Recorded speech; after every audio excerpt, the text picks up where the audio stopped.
Okay, without further ado, I'm going to hand it over to Ellen Daugherty, our Associate Curator. Thank you.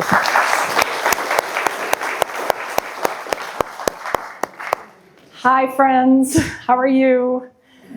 I don't know how today's going to go. It's not my usual Munch and Learn. Let me tell you how this came about. When we do Munch and Learns, you know, we do them almost every week of the year. And we try to coordinate some of the Munch and Learns with the exhibitions. So I got this Munch and Learn, and I thought, well, I'd better do something about Mary Sims, even though I'm not the expert.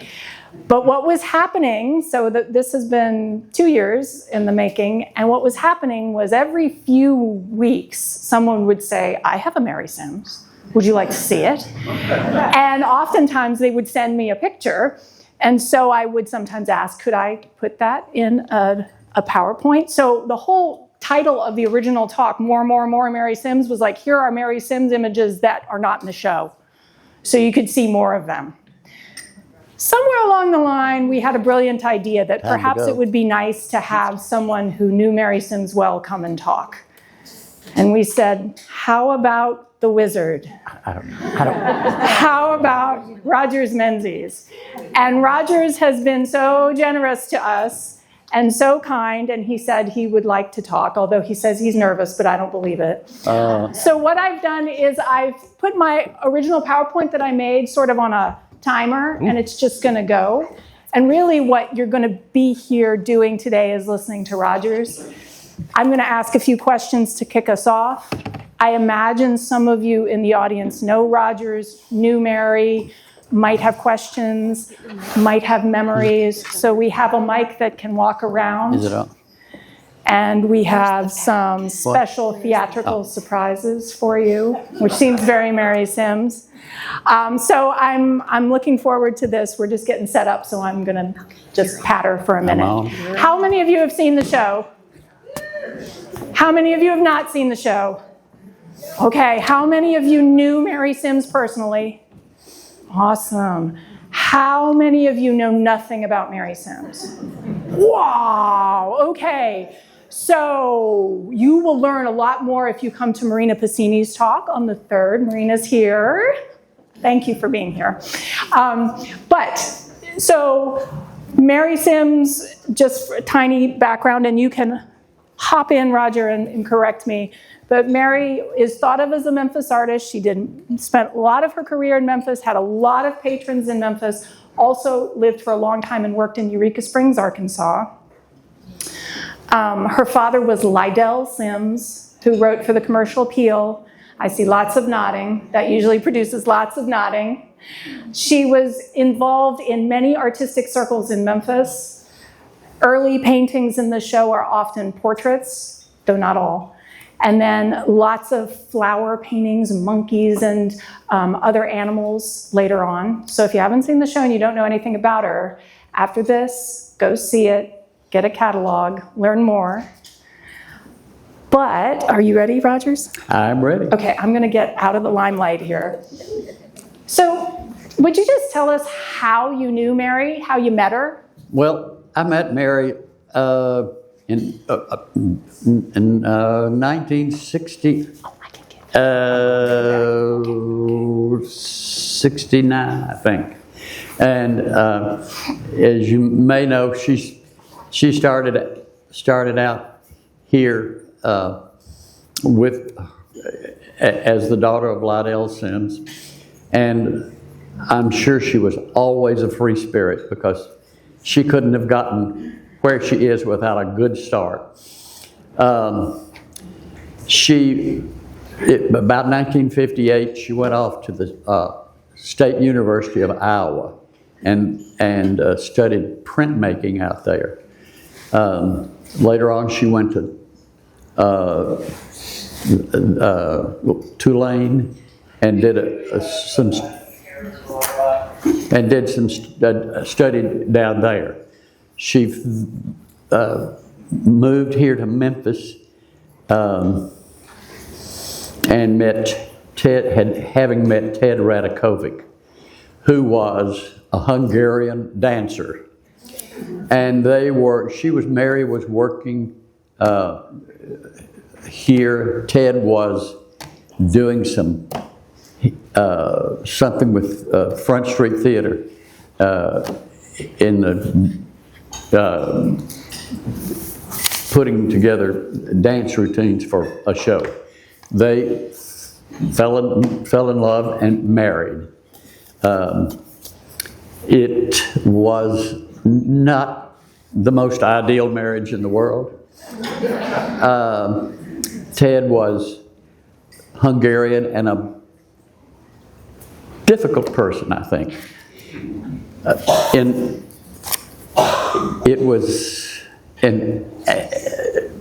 Mary was teaching at Southwestern. Many of her early pictures were students of hers at Southwestern. And she was teaching in 1968 there. And I met her because she was a friend of John Simmons, and I was a designer at the shop of John Simmons. And we did some shows there with her. And it was the Christmas of 1973. And I was looking for a gift for my wife, and Mary had painted this Polynesian girl. It was a 5x5 square painting with a bright orangey red background.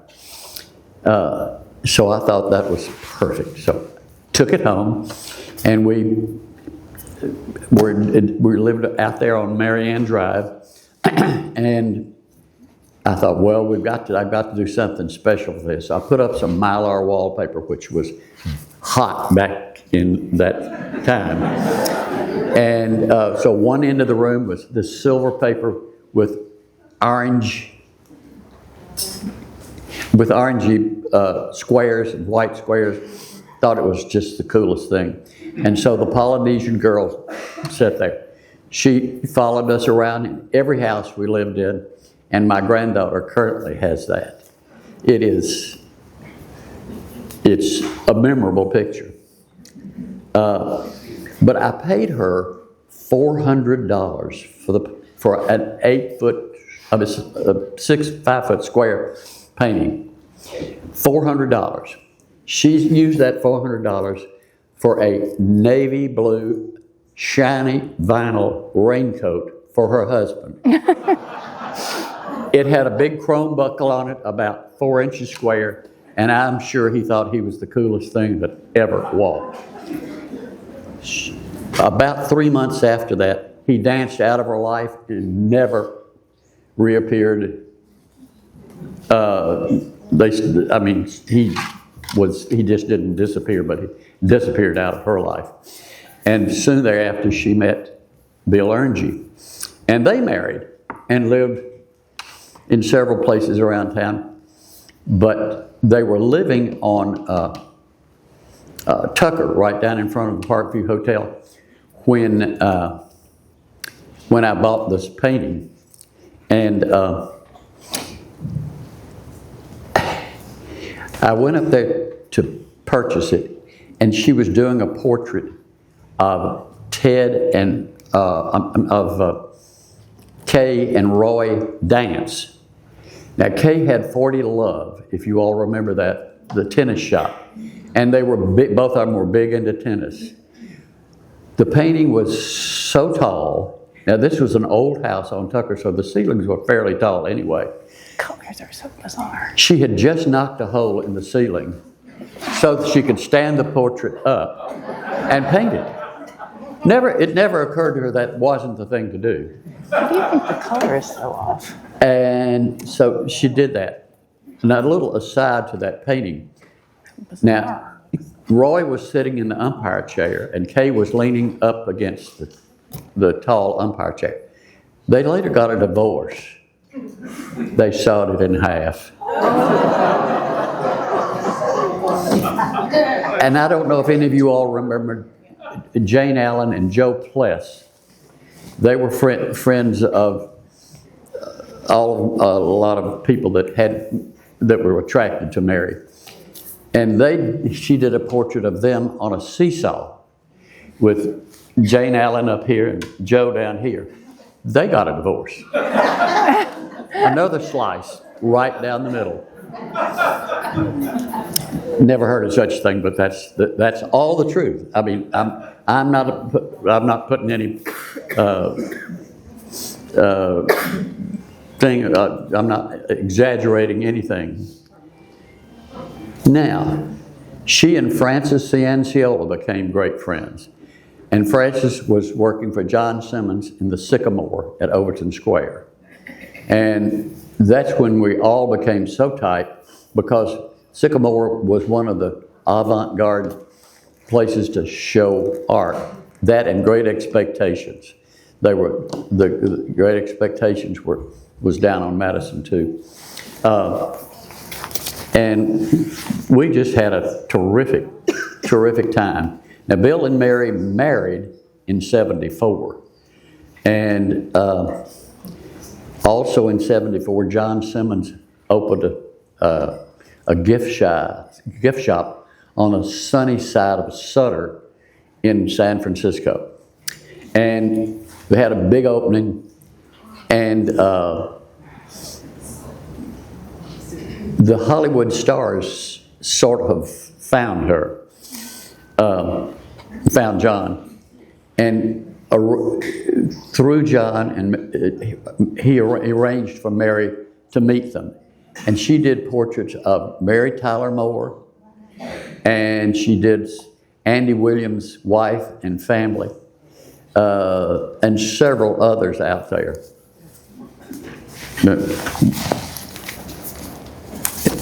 And now we're up to about 1976, and that's when Brooks had their gallery show.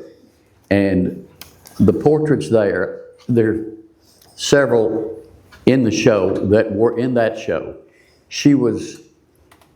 Her backgrounds were all up in this period of time. They were all very sparse, probably solid colors, and no shading or anything at all. And my daughter's portrait, which is in the show, was one of the portraits, as was Dolph and Jesse Smith, and I think Dolph is with us today. Proud to see him. We've been friends for a long, long time. There was a guy named Bill Lovell, and his portrait was in the show. He looked like Admiral, had an admiral's hat on and his hand in his vest, and it was impressive. I don't know if anybody remembers Craig Simrell. He was the captain of a ship. Craig lived here in Memphis, died recently. His family owned Jiffy Steamer in Fulton, Kentucky, just for a little side note.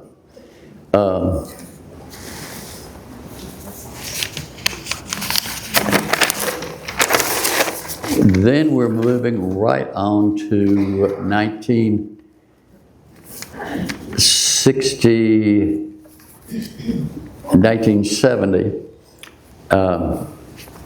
and that's when John Simmons and I moved the design shop to the Amro building on Poplar. And the Amro building was built by Paul Jaffe, who had a very contemporary design business. We moved in there, and back to my Mylar wallpaper, I papered the wall in the window with the Mylar paper, and Mary had done a portrait that is in the show of Miss November. She was standing there with a bear behind hanging out, which was a little bit of a conversation piece. I knew the guy who bought the painting. I did some decorating for him, but he bought Miss November. I'm not. It has evolved into another owner. I'm not sure who owns it now, but it is in the show. Look for it.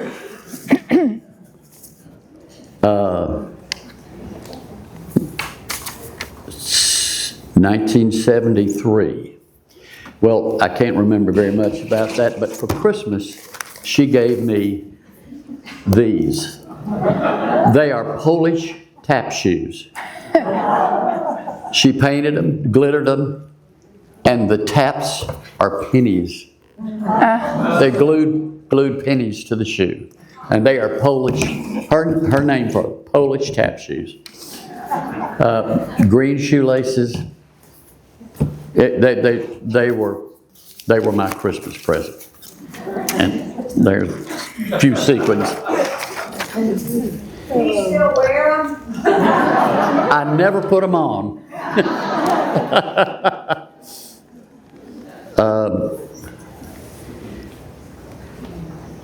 Skipping forward about 5 years, Uncle Al came into the picture. And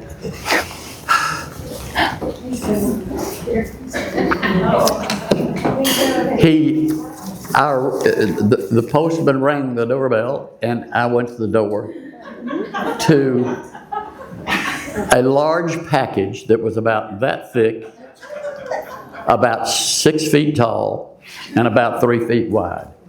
And it was this fella here. He had a sign on his chest.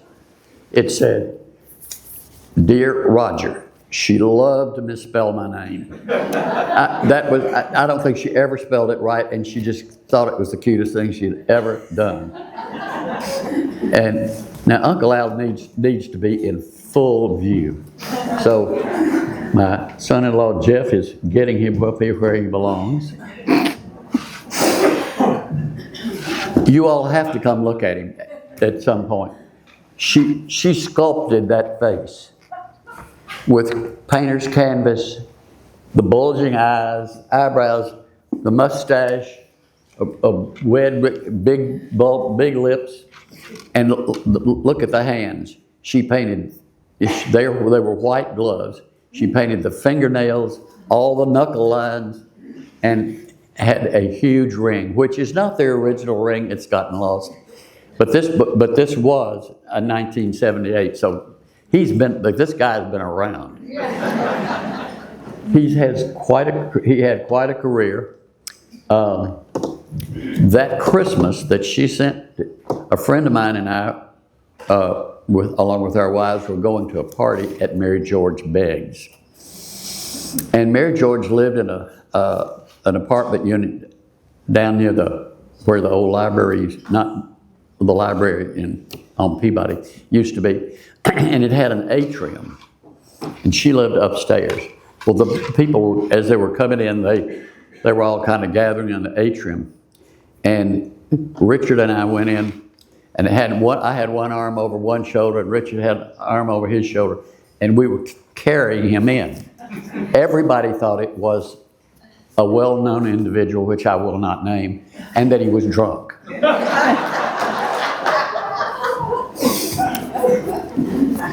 Oh, and then later on, Nancy and I, we were involved in Memphis in 1990, and at one point, one of the Duchesses' husband wasn't going to be in town for 3 nights. Al got a Memphis costume and went to the party as her husband. And let's see, where else? He's just been around. Oh, my daughters were in college. And one was at Alabama, one was at Tennessee. And when they would drive back and forth, he was the passenger, so they would not look like a lone female out on the highway. So he's been to Alabama, He's been in the UT. He was big in the sorority house, a friend of everybody. But you really have to look at him close to appreciate him, because his face and eyes are masterful. I mean, she just did a terrific job on them. Now, for years, when we lived down on Grandview, we'd leave him in the living room sitting in a high back chair. So if you looked through the front door, you would think that somebody was there if you wanted to break in.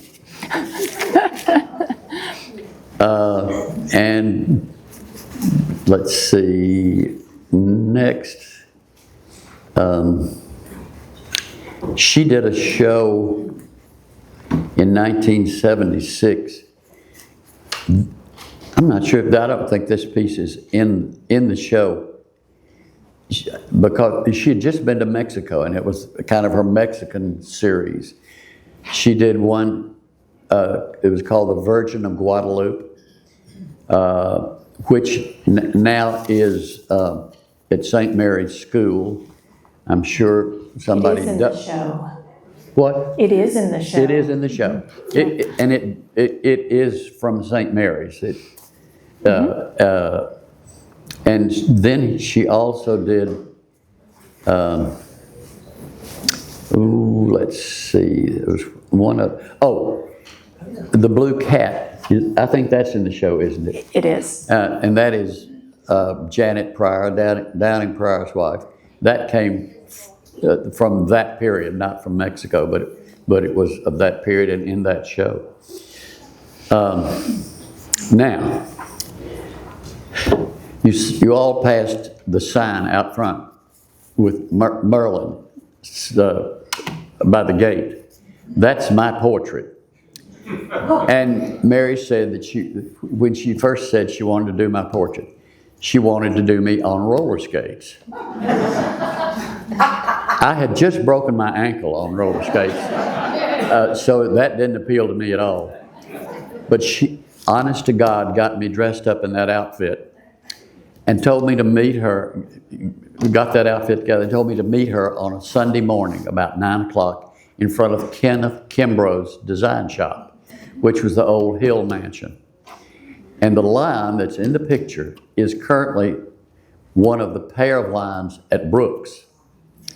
And so there I was, I have a caftan on, and both garments came from Babby Lovett's shop on Union. This caftan, and then she wanted that purple thing that looks like a waistcoat. Actually, in case most of you all are old enough probably to remember Steve Canyon, the comic strip. Well, his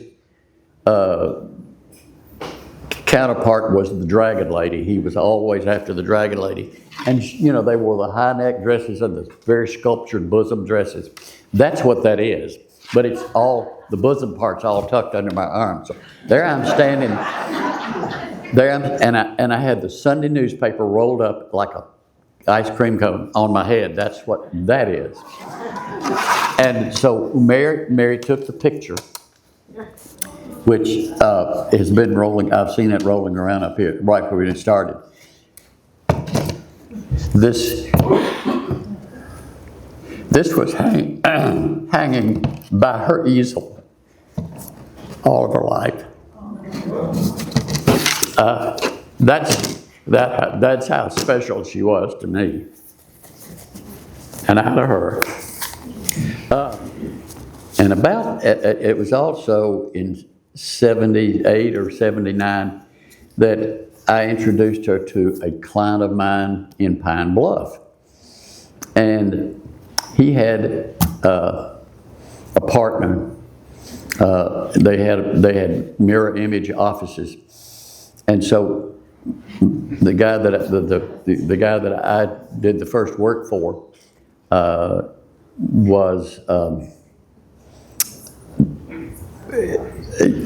had commissioned Mary Sims. Was commissioned.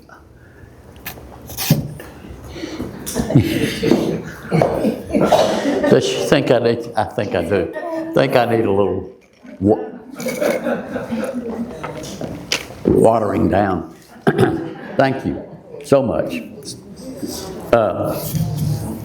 So my friend was a ophthalmologist, and he became not Mary's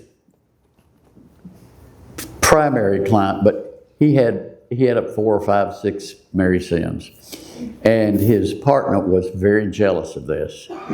So he had her do a portrait of their daughter, and this is interesting. If you notice, Mary, you'll never see Mary's signature on anything. She declared that her signature took away from the design that she was trying to create, and it was just a distraction. Little did she know what she would wind up being. So Charlie Davis had his daughter's portrait done. He was very disturbed that it did not have a signature on it.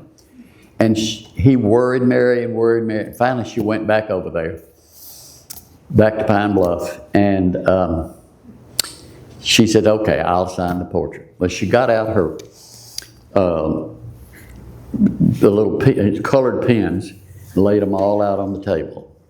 And she said, she said, okay, what color would you like me to sign it in? Well, they picked red, I think. She turned it over, and she signed it on the back. And she, very careful, first grade lettering, M-A-R. And he said, well, that's not your signature. I can do that. She said, well, here, you finish.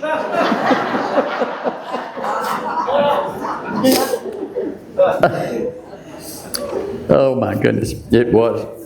And, he also commissioned Pourquoi Porcine, and that's in the show. It's not in the show. It's not in the show? It's not, but it's in my PowerPoint. Okay. The pig painting. It is a huge Arkansas Razorback pig laid out on all sorts of exotic fabrics, and an odalisque behind it doing semi-stuff, and she's dressed sort of. And so they looked all over. Being from Arkansas, he commissioned this to go in his office. I can't imagine, but anyway, he did. And to get a pig to pose was impossible. So, but they finally found a vet that would, and a farmer that was willing to get the vet to use enough sedative to put the pig to sleep. And they had to do it very quickly because the pig didn't stay asleep very long. But there are just so many things about her that were so rare. For her to create the beauty that she did and to have the sense of humor and the kitschy things that she would do is just, she just had an amazingly complex personality. And she was just so much fun to be around. Bless her heart, she smoked Camel cigarettes, unfiltered, and that's why she died. Cancer. But she wouldn't give it up.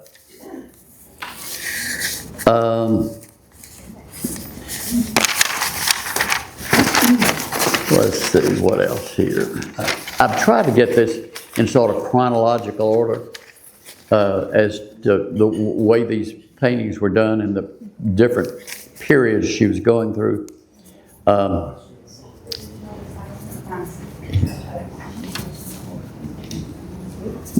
Now, it was 1981 when I left John Simmons and opened my own design business. And she had just finished a painting for a client here in Memphis that was 4 foot square. It was gorgeous flowers. and they were sitting in a kind of a pottery bowl with a big blue stripe on it, and it was knockout. And Mary was in dire need of funds. And this person that commissioned it refused to pay her, refused the commission. And I said, okay, I've got a plan. I had a client in Jackson, Tennessee, who had just moved into a new house. And I was thinking about leaving John Simmons at the time. But my wife had said, no, we're not going into business for ourselves. I am not going to do that. But as it worked out, when I called this client and I said, I've got this fabulous painting and you have the perfect place for it. They said, okay, bring it over and we'll look at it. So Nancy and I got in the John Simmons truck and drove this painting over to Jackson. Well, they fell in love with it. Mary got out of financial difficulty briefly at the time, and I left John Simmons. And we built our building, and Alice Bingham was right next door. And so Mary and Alice were already had a relationship, and so I saw her even more than normal, because every time she would come to Memphis for Alice, we would have a visit. And at one point, she gave me one year she gave me a painting. I don't think I brought it. It's a little Cupid doll with some serpentine coming down it. And that's Happy New Year. And the next year she gave me a thing, and it had another Cupid doll dressed up, and a Roman candle, and a rocket, and 2 or 3 other little things, and little building blocks that said NOEL. And that was Merry Christmas. They're hanging at my house now. So that brings us around to somehow or other to 93. And that was the year that Memphis Opera Company did an opera called, it was an old German opera that was not a very good opera, but they decided they would attempt it. And it was translated into Beauty and the Beast. And that's in the show. It's floral with lots of yellow background. And Mary did the poster art for that. It showed and brought it over to Alice's. And I went over to see it, and I was blown away. I just had a rigor looking at it. I went back and I told my wife, I said, honey, we've got to have that painting. She said, we do not need another Mary Simmons painting. Well, no, I won. I got it. And afterwards, there's a little sketch over here that she did all the sets and all the costumes. And this that I'm going to pass it around because you can't see the detail. It's some of the furniture that was in the set. And look at it closely, because there's a console and a throne-like chair. The legs on the console are 2 guys painted gold. I mean, and the chair is a guy sitting just like this with his face through a hole, and that's the back of the chair, and his arms of the chair, and his legs of the legs of the chair. Only Mary would have done that. Also, the most unique thing that she did in that show, though, was there was, when she was doing the poster art, Beauty and the Beast. The beauty is the flowers. Now, it's in the show here. Be sure and go look at it. But look at the silver pitcher. It has a picture of the beast. And the beast she conceived was a lynx cat. And you can see the face of a lynx cat reflected in this silver pitcher. Most people are busy looking at the flowers and don't see the picture. Yep, is it back there? Yeah. Mm-hmm. Okay, well, that's a lynx cat reflected in the picture. And anyway, the beauty and then the quirkiness of the beast just appealed to me.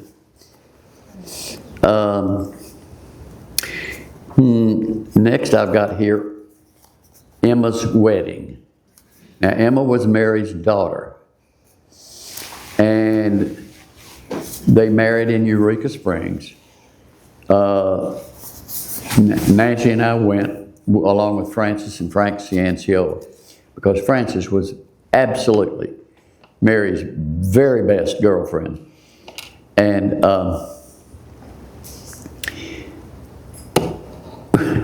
it was the dadgumdest wedding I've ever been to.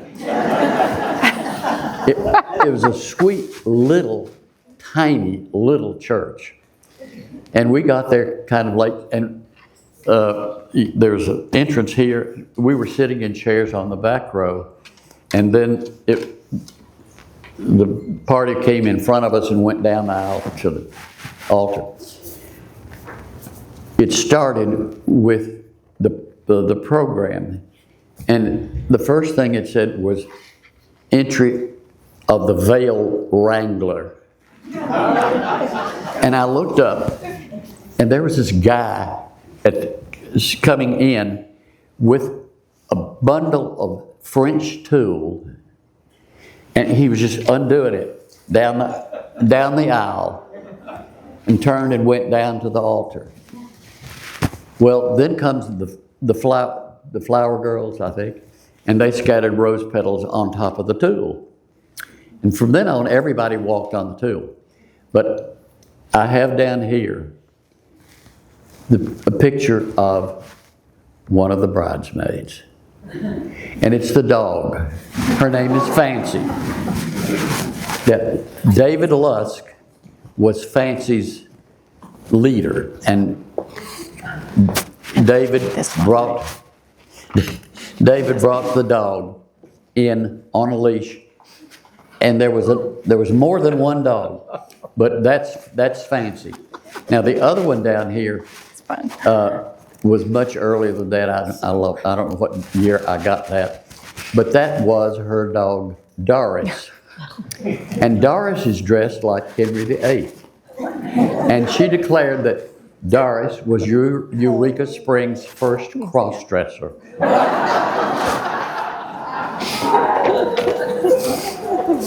I'm telling you, she just had an imagination that never ended. There was always something going on in her mind. The dog at the wedding. Right after that, 1995, one of the stars of this show is a painting called Busting Out. And there's a console and a terracotta bust on it. And and the picture is in the catalog. And she took the picture at my house, and there was nothing on the console but the bust. Well, she had just been to, and I'm going to go back again. The picture has 3 monkeys in it, and the most elaborate garland you've ever seen in your life, which was all, she had Garden District do that. God knows what it cost. But when that show was in play, there was also, she had also started on a series of monkeys. And I'll have to take credit for that because I had a thing about monkeys, and I had one of every kind of monkey I could find. And she picked up on that and decided she wanted to do monkeys. Now, there is a zoo somewhere, I think, in Louisiana that has more varieties of monkeys than any place in the world. So she goes there and spends some time and photographs all these monkeys, which she later used in different paintings, as Busted Loose is one of them. But she did some magnificent monkeys. I'm not sure who owns those today because I sold Busting Loose to a client of mine, and it has changed hands. So they no longer own that. But they also bought at the time some three big monkey paintings that were about so big, and they were the most exquisite quality you've ever seen. You almost could see every hair. But she just got a big kick out of playing with the monkeys.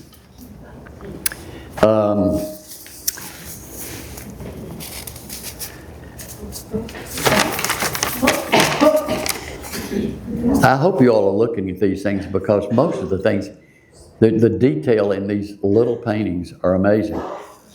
A point I should have made earlier. When she started out, and for 10 or 15, 20 years, she never painted anything less than life size. And she was very proud of that. And I don't know why she was so comfortable doing that, but everything she painted was life size.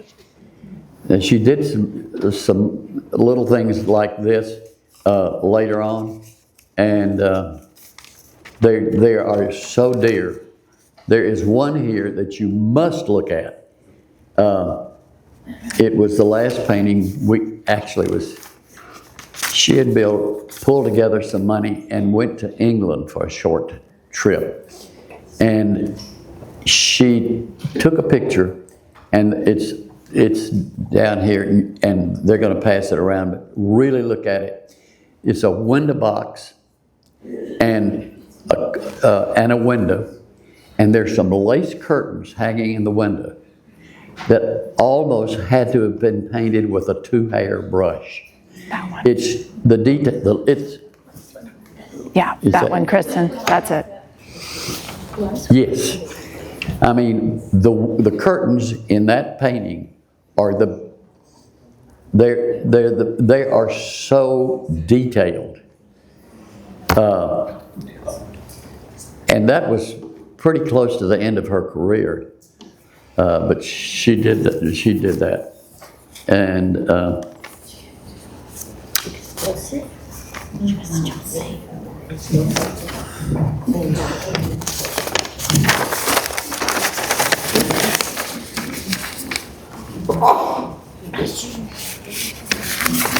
there's also in the show the Memphis in May poster. 2 Memphis in May posters. Yeah. Well, the one with the lace. I don't know if I've said this or not, but at one point I told her that this was way back. I told her that she was painting too much kitschy stuff, and if people were going to pay big money for paintings, they needed to be painting something pretty. Seriously, and of course Eureka Springs had nothing pretty. So I did give her a long lecture on that, and that's when she really switched over to doing really gorgeous paintings. And she would come to my house. Oh. Yes. Can we go back to the painting she did of me and Jesse? Do what? Would you like to? Can you go back to the portrait she did of me and Jesse? I can Yes, do that. Don't worry, Rodgers, I got it. she can go back. This was done for the Brooks show, wasn't it? Dolph. It's, Wasn't it in the Brooks show? that's it. Look at the piece on the right. She finished that and she got back and she was looking at it and she was very uncomfortable about it for some reason. And what it said at the bottom then was home sweat. We have Dolph Smith with us tonight. Sweat. And she had to change it later on. I said, well, damn, Mary, you could have kept it the way it was. Thank you, Dolph. He also was a good friend of Mary's. They were around the Art Academy together for a long time. And he's just come down here from Ripley, and we are old friends. We go back to college days, don't we?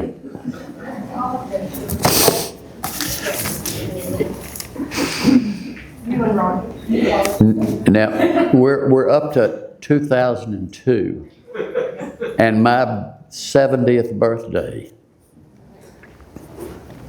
I get a big box. I open it, and this instruction said, do not open without your family. Well, I called my daughter and her two children, and they all come over to the house. I open the box, and it is, it's a good sized box. She has been to, she's cleaned out every junk store in Eureka Springs, and she tied them, every item about every 18 inches apart. And this string of stuff goes all the way from my front door to the street. And my grandchildren had the biggest time doing that. It was tons of fun. But and so now we're up to 2002. And I think I'll wind up on that.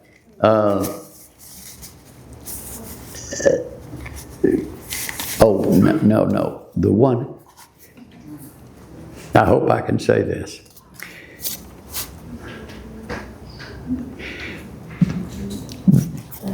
The tenderest moment that I can imagine, she was on her deathbed, surrounded by all of her friends. And this is in the book, the program, the catalog here.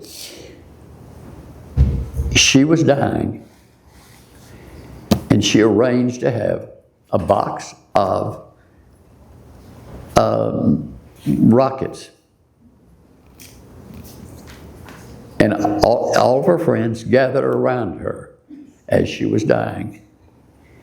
And when she passed, they went out on the balcony off of her bedroom and shut off the Roman candles.